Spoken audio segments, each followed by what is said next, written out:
भगवान कृष्ण कहते हैं, कार्तिक मास में तुलसी के पास एक बार दिया जलाने से क्या होता है।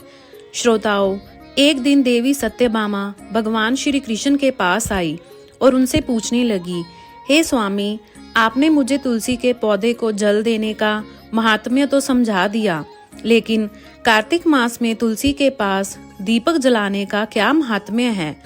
कार्तिक मास में रोज शाम को तुलसी के पास दीपक क्यों जलाया जाता है और इससे मनुष्य को क्या फल प्राप्त होता है।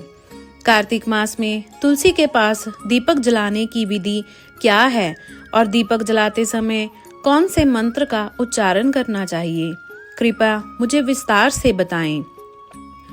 तब भगवान श्री कृष्ण मुस्कुराते हुए बोले, हे देवी, आज तुमने समस्त संसार के कल्याण की भावना से बहुत उत्तम प्रश्न किया है। तुम्हारे इस प्रश्न का उत्तर देने से पहले मैं तुम्हें एक प्राचीन इतिहास सुनाता हूँ, जिससे तुम्हें तुम्हारे सभी प्रश्नों का उत्तर मिल जाएंगे। इसलिए तुम इस कथा को ध्यानपूर्वक सुनो। यह सुनकर देवी सत्यभामा ने कहा, हे प्रभु, मैं इस कथा को सुनने के लिए अत्यंत उत्सुक हूँ। कृपा मुझे यह कथा सुनाइए, मैं इसे ध्यानपूर्वक सुनूंगी। तब भगवान श्री कृष्ण देवी सत्यभामा को वह प्राचीन कथा सुनाने लगे। प्राचीन काल की बात है। दक्षिण दिशा में तुंगभद्रा नाम की एक विशाल नदी बहती है, जिसके किनारे हरिहरपुर नाम का एक सुंदर नगर बसा हुआ था। इस नगर में अभिजीत नाम के एक विद्वान ब्राह्मण निवास करते थे। वे अत्यंत गुणवान, चरित्रवान और धर्म का पालन करने वाले व्यक्ति थे, जिन्होंने वेदों और शास्त्रों का गहन अध्ययन किया था। श्रोताओं, अभिजीत की एक पत्नी थी, जिसे लोग दुराचारी कहकर पुकारते थे। उसके कर्म ही ऐसे थे जिससे लोग उसे यह नाम देते थे। वह हमेशा अपने पति का अपमान करती, उसे तुच्छ कहती और उन्हें दुखी करती थी। उसने कभी अपने पति के साथ प्रेम पूर्वक व्यवहार नहीं किया, ना ही कभी उनके लिए भोजन बनाया। जब पति श्रोताओं या परिवार के लोगों को घर बुलाते तो वह उन्हें भी अपमानित करके भगा देती थी। स्वयं वह अन्य व्यभिचारिणी स्त्रियों के साथ घूमती रहती थी और पराये पुरुषों में उसकी रुचि थी। फिर एक दिन अभिजीत ने अपनी पत्नी से कहा, हे भद्रे, तुम्हारा यह आचरण उचित नहीं है। इस प्रकार पाप करने से तुम्हारा ही अहित होगा। कृपया अब भी बुरे कर्मों को छोड़ दो। तुम्हारे इस व्यवहार से मुझे अत्यंत दुख होता है। तब पत्नी ने क्रोध में उत्तर दिया, ना जाने किस पाप के कारण मेरा विवाह तुम जैसे भिखारी के साथ हुआ है। लगता है पिछले जन्म में मैंने अवश्य कोई बड़ा पाप किया होगा, तभी मुझे ऐसा निर्धन पति मिला है। मैं अब और सहन नहीं कर सकती। किसी दिन मैं तुम्हें छोड़ दूंगी और किसी धनवान पुरुष से विवाह करूंगी। फिर अभिजीत ने उत्तर दिया, हे प्रिय, इस प्रकार के अपशब्द मत कहो। अपने पति को त्यागना उचित नहीं है। जो स्त्री अपने पति को छोड़कर पराये पुरुष के पास जाती है, उसे नरक में दंड भोगना पड़ता है। तब पत्नी ने फिर से कटु शब्दों में कहा, तुम्हें ही नरक में जाना पड़ेगा, क्योंकि तुम कोई काम नहीं करते, भीख मांगकर खाते हो। मैं इस झोंपड़ी और इस नरक से तंग आ चुकी हूँ। तुम्हारे साथ रहना तो नरक में रहने के समान है। फिर भगवान श्री कृष्ण कहते हैं, हे देवी, जो स्त्री अपने पति का अपमान करती है और उसे छोड़कर पराये पुरुषों के पास जाती है, उसके घर में हमेशा दुर्भाग्य आता है और उसे नरक में दंड अवश्य मिलता है। फिर एक दिन वह स्त्री वन में जाकर एक वृक्ष के नीचे खड़ी हो गई, क्योंकि उसका मन काम से भरा हुआ था और वह किसी सुंदर पुरुष की प्रतीक्षा कर रही थी। परंतु बहुत समय बीत जाने पर भी कोई पुरुष नहीं आया, जिससे वह अत्यंत दुखी हो गई। प्रीतम की खोज में वह इधर उधर भटकने लगी, लेकिन उसे कोई नहीं मिला। उस दिन उसका सारा प्रयास व्यर्थ हो गया और वह रोते हुए कहने लगी, आज कोई सुंदर पुरुष इस मार्ग से नहीं आया। मेरी कामना कैसे पूरी होगी? कौन मेरे इस सुंदर शरीर का उपभोग करेगा? मेरी जवानी यूं ही व्यर्थ जा रही है। वह विलाप करने लगी, हे भगवान, कोई ऐसा पुरुष भेजिए जो मेरी इच्छा पूरी कर सके, चाहे वे मेरा भक्षण भी कर ले, मैं प्रसन्नता पूर्वक उसे अपना आलिंगन कर लूंगी।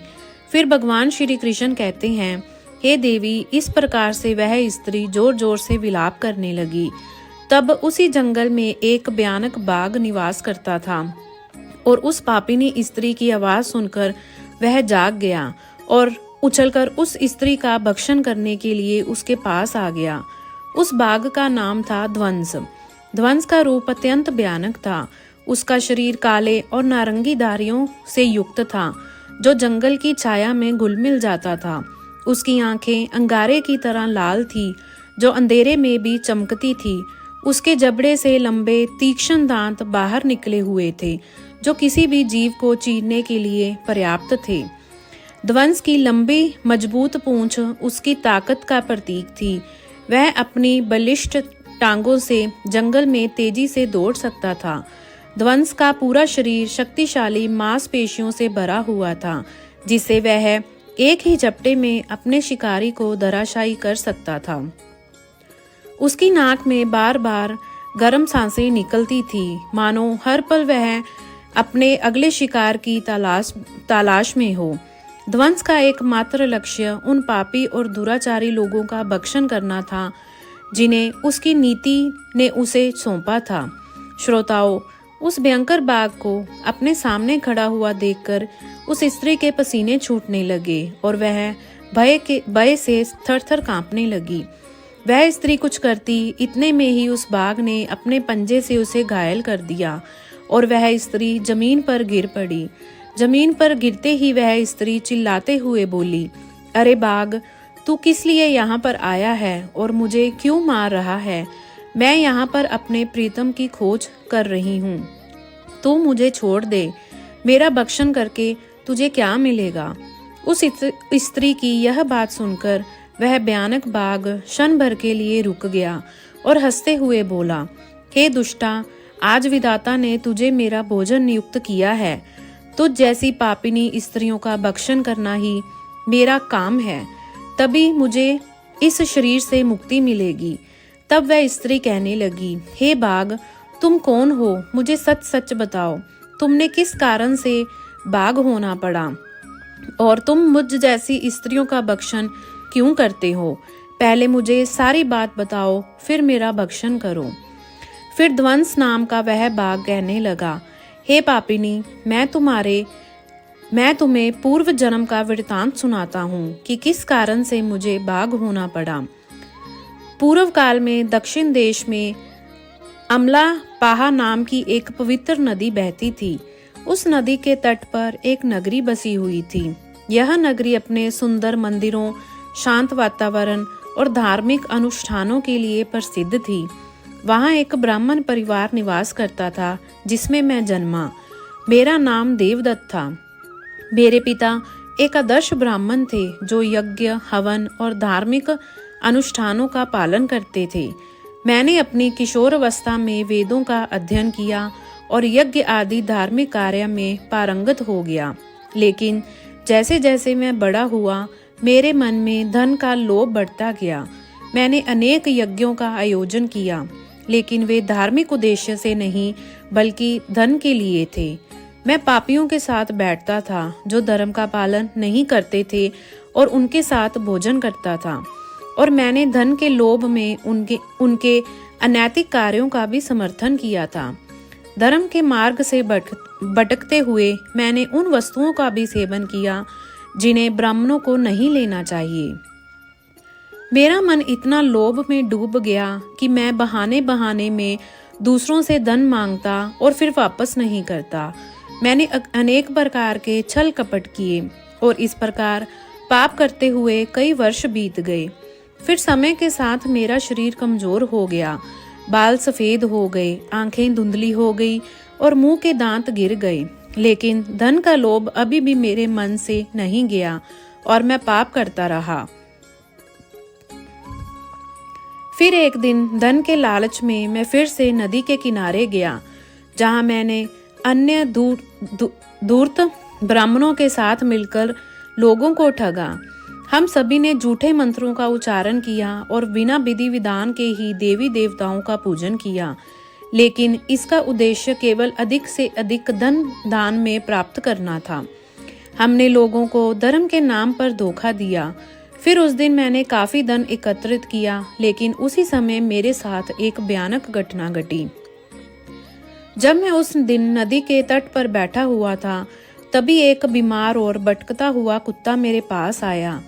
मैंने उससे दुत्कार कर भगा दिया, लेकिन वह क्रोध में आकर मेरे पैर में काट बैठा, जिससे मैं मूर्छित होकर वहीं गिर पड़ा और उसी क्षण मेरे प्राण निकल गए। फिर मेरी मृत्यु के बाद यम के 2 दूत प्रकट हुए, जो काले और भयानक रूप वाले थे और उनके हाथों में जंजीरें थीं। उन्होंने मुझे पकड़ लिया और यमपुरी की ओर ले गए। फिर यमपुरी में मुझे यमराज के सामने खड़ा किया गया। यमराज ने अपने दिव्य सिंहासन से चित्रगुप्त को आदेश दिया कि वे मेरे कर्मों का लेखा जोखा प्रस्तुत करें। तब चित्रगुप्त ने बड़े ही गंभीर स्वर में कहा, हे धर्मराज, यह ब्राह्मण जिसका नाम देवदत्त था, इसने अपने जीवन में घोर पाप किए हैं। इसने धर्म के नाम पर लोगों को ठगा है और झूठे मंत्रों का उच्चारण कर यज्ञ किए हैं और भगवान का अपमान किया, जिससे यह धन के लालच में धर्म से दूर हो गया। और इसने कभी भी धर्म का पालन नहीं किया, इसलिए यह पापी ब्राह्मण नरक जाने की योग्य है। फिर यमराज ने अपने दूतों को आदेश दिया, इस पापी को नरक की अग्नि में डाल दो, जिससे यह वहां जाकर अपने कर्मों का फल भोगे। इसके बाद मुझे नरक की भयंकर अग्नि में डाल दिया गया, जहां वर्षों तक मैंने वहां की यंत्रणा सहन की और मेरी आत्मा को भयंकर पीड़ा सहनी पड़ी। फिर अनेक वर्षों की सजा के बाद मेरे पापों के कारण मुझे बाघ का शरीर प्राप्त हुआ और मैं इस दुर्गम वन में निवास करने लगा। श्रोताओं, ध्वंस ने अपनी कहानी को समाप्त करते हुए कहा, अपने पूर्व जन्मों के पापों का प्रायश्चित करते हुए मैंने संकल्प लिया कि मैं कभी भी महात्मा, साधु पुरुष या सती स्त्रियों का भक्षण नहीं करूंगा। मैं केवल उन पापी, दुराचार और उल्टा स्त्रियों का ही भक्षण करता हूँ, जिन्होंने अपने जीवन में अधर्म के मार्ग पर चलकर दूसरों को दुख दिया है।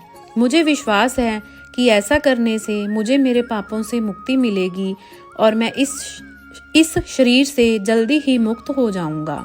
श्रोताओं, फिर भगवान श्री कृष्ण कहते हैं, हे देवी, इस प्रकार से उस बाघ ने अपने पूर्व जन्म का वृतांत सुना दिया और उस स्त्री से कहने लगा, हे पापिनी, तेरे आचरण से तू उल्टा दिखाई पड़ती है और अपने पति को छोड़कर तू इस वन में अन्य पुरुषों के साथ भोग विलास करने के लिए आई है, इसलिए आज तू मेरा आहार अवश्य बनेगी। इतना कहकर उस बाघ ने अपने तीक्ष्ण नाखूनों से उस पापी स्त्री को मारकर उसे खा लिया और फिर वह बाघ उस स्थान से चला गया। उस स्त्री की मृत्यु के बाद उस स्थान पर यम के 2 दूत प्रकट हुए और उस पापिन स्त्री को उठाकर यमपुरी में ले गए। वहां पर उसे यमराज के सामने खड़ा कर दिया गया। फिर चित्रगुप्त उस स्त्री का लेखा जोखा निकालते हुए यम से कहने लगे, हे धर्मराज, यह स्त्री तो अत्यंत पापिनी है। इसने घोर पाप किए हैं। इसने व्यभिचार किया है और अपने पति की कभी सेवा नहीं की। अपने पति को भूलकर पराये पुरुषों के संग भोग विलास किया करती थी। तब उसके पापों को सुनकर यमराज अत्यंत क्रोधित हो गए और उन्होंने उस स्त्री को अग्नि से भरे हुए कुंडों में डालने का आदेश दिया। फिर यमराज के आदेश को सुनकर वह स्त्री अत्यंत भयभीत हो गई और फिर वह दुराचार स्त्री यमराज से कहने लगी, हे धर्मराज, कृपा मुझे मेरे पापों के लिए क्षमा करो। मैंने यह अनजाने में पाप किए हैं। कृपया मुझे प्रायश्चित का अवसर प्रदान करें। तब यमराज कहते हैं, हे स्त्री, तुमने जो पाप किए हैं वे निंदनीय हैं। तुम्हारे पापों के लिए कोई प्रायश्चित नहीं है। जो स्त्री अपने पति का त्याग करती है और अपने पति को छोड़कर पराये पुरुष के संग विहार करती है, उसे निश्चित ही नरक में जाना पड़ता है। इसलिए अब तुम्हें नरक की यातनाएं भोगनी ही पड़ेंगी। श्रोताओं, फिर यमराज ने अपने दूतों से कहा, हे दूतों, इस पापी स्त्री को ले जाओ और इसे भयंकर नरकों में डाल दो। यह उसी के योग्य है।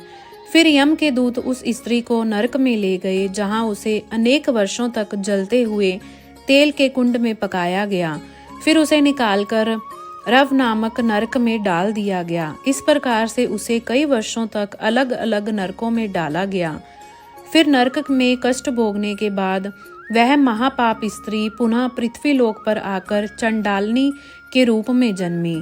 फिर चंडाल के गर्भ में जन्म लेकर वह फिर से अनेक पाप करने लगी, जिससे वह व्यभिचार में लिप्त हो गई और कई पापी पुरुषों संग विहार करने लगी। फिर कुछ समय बाद पूर्व जन्म के पापों के कारण उसे कोढ़ का रोग हो गया और वह भयानक पीड़ा सहने लगी। उसका शरीर जलने लगा और उसकी आंखों में भी पीड़ा होने लगी और इस कष्ट को सहते हुए वह दिन बिताने लगी। फिर एक दिन वह तीर्थ में स्नान करने के उद्देश्य से अंतपुर में चली गई। वहां पर वह एक आश्रम के बाहर निवास करने लगी, जहां उस आश्रम में एक तुलसी का पौधा था। अन्य स्त्रियों को वहां कार्तिक मास में तुलसी के पास दीपक जलाते हुए देखकर उस पापिनी स्त्री को बड़ा आश्चर्य हुआ। फिर एक दिन उस स्त्री ने वहां निवास करने वाले एक साधु से पूछा, हे साधु महाराज, यह कौन सा पौधा है और यह स्त्रियां इसके नीचे दीपक क्यों जला रही हैं? तब उस साधु ने कहा, हे कल्याणी, यह अत्यंत पवित्र तुलसी का पौधा है। इसके दर्शन मात्र से ही संकटों का नाश होता है और इस तुलसी को कार्तिक मास में जल देने से सभी देवी देवताओं की कृपा प्राप्त होती है तथा इसके पास दीपक जलाने से समस्त पाप नष्ट होते हैं। तब साधु की यह बात सुनकर उस स्त्री को बहुत प्रसन्नता हुई और उसने साधु से पूछा, हे साधु महाराज, यदि कोई अत्यंत पापनी स्त्री भी इसके पास दीपक जलाएगी तो क्या उसके पाप नष्ट हो जाएंगे? तब साधु ने उत्तर दिया, हे पुत्री, यह सत्य है।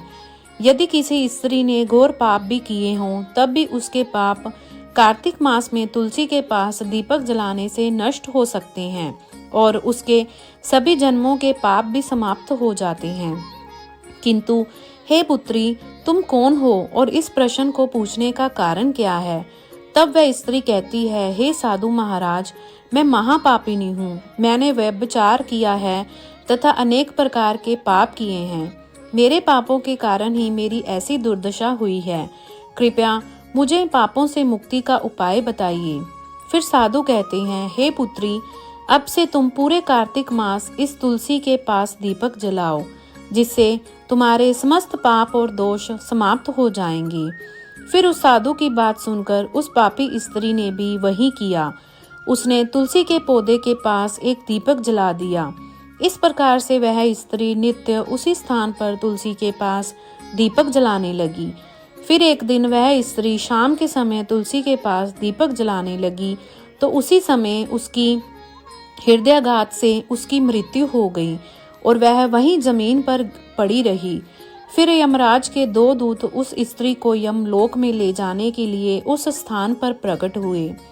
जैसे ही यम के दूत उस पापी स्त्री को पाश में बांधकर ले जाने लगे, तभी भगवान विष्णु के 2 पार्षद उस स्थान पर प्रकट हुए। वे दिव्य पार्षद अत्यंत तेजस्वी थे। उनके शरीर से स्वर्ण प्रकाश की किरणें निकल रही थी, जो चारों ओर का अंधकार दूर कर देती थी। उनका रूप इतना मोहक और दिव्य था कि उन्हें देखकर किसी का भी मन श्रद्धा से भर जाता और उनके चेहरे पर शांत मुस्कान थी, जो अपार करुणा और दया का प्रतीक थी।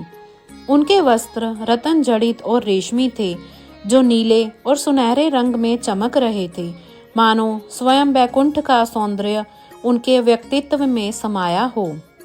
उनके कानों में सुनहरे कुंडल झूल रहे थे, जिसमें दिव्य संगीत की ध्वनि होती थी। उनके माथे पर तिलक और चमकती हुई बिंदी थी, जो उनके दिव्यता का सूचक थी। वे दोनों विशाल कद और बलिष्ठ थे। उनके हाथों में दिव्य गदा थी, जो न्याय और धर्म की शक्ति का प्रतीक थी। वे उस स्त्री को अपने दिव्य स्पर्श से मुक्ति का आश्वासन देने आए थे, जिससे उसके सभी पाप नष्ट हो सके और उसे स्वर्ग की यात्रा का अधिकारी बना सके। तब उन पार्षदों ने यमराज के दूतों को रोक लिया और कहने लगे, हे यमदूतों, इस स्त्री को तुम छोड़ दो, यह स्त्री नरक जाने की योग्य नहीं है। तुम किस आदेश से ऐसा अधर्म कर रहे हो? फिर यम के दूत कहने लगे, हे पार्षदों, हम यमराज के आदेश से इस पापी स्त्री को उठाकर ले जा रहे हैं, किंतु आप हमें किस कारण से रोक रहे हो? यह स्त्री अत्यंत पापी है, इसने नरक में ले जाने की आज्ञा मिली है। यह सुनकर भगवान विष्णु के पार्षद मुस्कुराए और बोले, हे यमदूत, तुम सत्य बोलते हो, लेकिन इस स्त्री का एक ऐसा पुण्य भी है जो इसके समस्त पापों को मिटा चुका है। क्या तुमने देखा नहीं कि इसने अपने जीवन में संध्या में के समय तुलसी के समीप दीपक जलाया है? तब यमदूतों ने चकित होकर पूछा, हे पार्षदों, कार्तिक मास में केवल तुलसी के समीप दीपक जलाने से इसके समस्त पाप नष्ट हो सकते हैं। फिर विष्णु भगवान के पार्षद ने गहन दृष्टि से यमदूत की ओर देखा और समझाया, तुम इस बात को नहीं समझते यमदूत। तुलसी भगवान विष्णु की परम प्रिय है।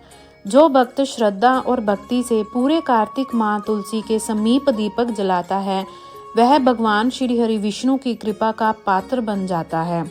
संध्या के समय दीपक जलाने का पुण्य अनंत गुना बढ़ जाता है और यह न केवल उसके पापों को नष्ट करता है, बल्कि उसे स्वर्ग का अधिकारी भी बनाता है। इस स्त्री ने सच्चे मन से तुलसी का पूजन किया और दीपक प्रज्वलित किया है। इसी कारण इसके सारे पाप नष्ट हो चुके हैं। अब यह नरक जाने के योग्य नहीं है। फिर यमदूतों ने अपने हाथ जोड़कर कहा, हे पार्षदों, आप सत्य कह रहे हैं। हमें इसके भक्ति के बारे में जानकारी नहीं थी। यदि यह भगवान विष्णु की प्रिय भक्त है तो इसे हम कैसे नरक ले जा सकते हैं? फिर भगवान विष्णु के पार्षदों ने मधुर स्वर में कहा, हे यमदूतों, अब तुम लौट जाओ। इस स्त्री ने कार्तिक मास में तुलसी की सेवा की है और उस दीपक की रोशनी में अपने सारे पापों को भस्म कर चुकी है। अब इसे विष्णु लोक में ले जाया जाएगा, जहां इसका स्वागत होगा। यह अब स्वर्ग की अधिकारी बन चुकी है। तो प्रिय श्रोताओं, पार्षद की यह बात सुनकर यमदूतों ने उस स्त्री को वहीं छोड़ दिया और यमलोक लौट गए। तब वहां जाकर उन्होंने यमराज को सारा वृतांत कह सुनाया। फिर भगवान विष्णु के पार्षद उस स्त्री को दिव्य विमान में बिठाकर स्वर्ग लोक ले गए। अब भगवान श्री कृष्ण ने कहा, हे देवी सत्यभामा, इस प्रकार कार्तिक मास में तुलसी के पास दीपक जलाने मात्र से ही मनुष्य के सभी पाप नष्ट हो जाते हैं। जो स्त्री पूरे कार्तिक मास शाम को तुलसी के पास दीपक जलाती है, वह सौभाग्यशाली बनती है और उसके पिछले जन्मों के सभी पाप नष्ट हो जाते हैं और उसे सुख संपत्ति की प्राप्ति होती है। रोज तुलसी के पास दीपक जलाते समय इस मंत्र का उच्चारण करना चाहिए। ओम तुलसी देवय च विद्महे विष्णु प्रियाय च धीमहि तन्नो वृंदा प्रचोदयात्।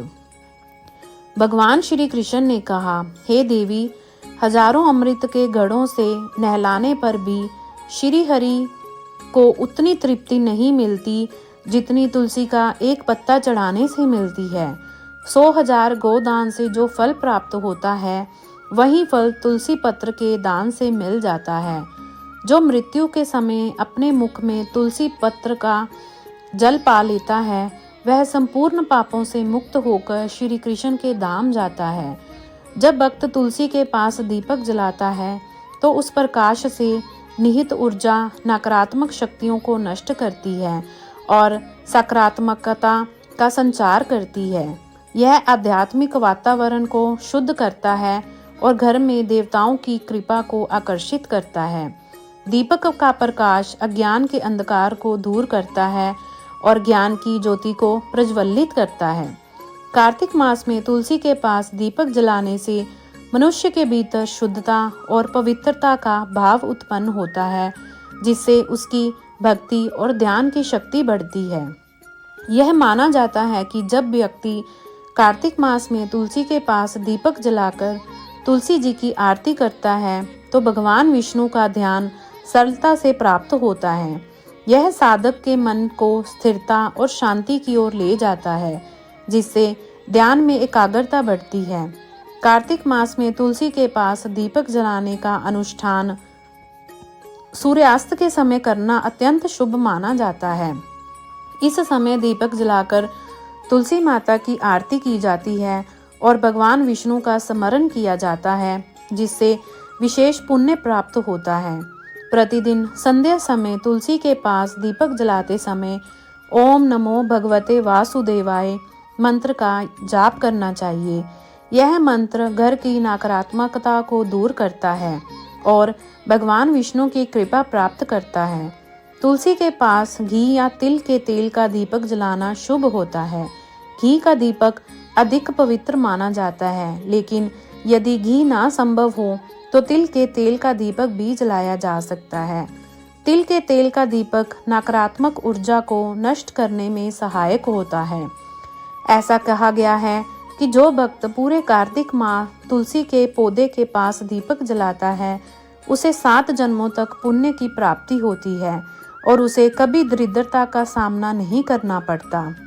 उसके घर परिवार में हमेशा सुख, शांति और खुशहाली बनी रहती है। धार्मिक ग्रंथों में उल्लेख है कि कार्तिक मास में तुलसी के पास दीपक जलाने से पितृदोष, ग्रह दोष और काल सर्प दोष जैसी बाधाएं दूर होती हैं। इस उपाय से घर में नकारात्मक ऊर्जा का नाश होता है और सकारात्मक ऊर्जा का संचार होता है। कार्तिक मास में तुलसी के पास दीपक जलाने से आत्मा की शुद्धि होती है और यह जन्म जन्मांतर के पापों का नाश करता है। इससे आत्मा को शांति मिलती है और व्यक्ति को सद्गति प्राप्त होती है। यह भी कहा गया है कि यदि कोई व्यक्ति जीवन के अंतिम समय में जो भक्त कार्तिक मास में तुलसी के पास दीपक जलाकर भगवान श्री विष्णु का स्मरण करता है, उसे मृत्यु के बाद यमदूतों का भय नहीं रहता और वह सीधे भगवान के धाम को प्राप्त करता है। कार्तिक मास में तुलसी के पास दीपक जलाने से देवी लक्ष्मी का आशीर्वाद मिलता है, जिससे व्यक्ति के जीवन में कभी आर्थिक संकट नहीं आता और हमेशा समृद्धि बनी रहती है।